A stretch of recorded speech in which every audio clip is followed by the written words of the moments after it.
શિવશક્તિ માર્કેટમાં આગ લાગ્યા પછી બીજી માર્કેટોમાં કામ કરતા લોકોમાં હતો ભયનો માહોલ।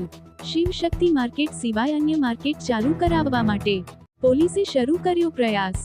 કાપડ માર્કેટમાં કામ કરતા કારીગરોને પોલીસ દ્વારા કરવામાં આવી અપીલ। જે વિસ્તારમાં પોલીસ અને ફાયર કામ કરી રહ્યું છે ત્યાં નડતરરૂપ ના થાય તેનું ધ્યાન રાખવા માટેની કરી અપીલ।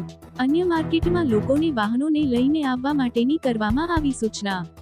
શિવશક્તિ માર્કેટમાં હજી આગ બુઝાવવાની કામગીરી શરૂ છે। Bureau report, Surat.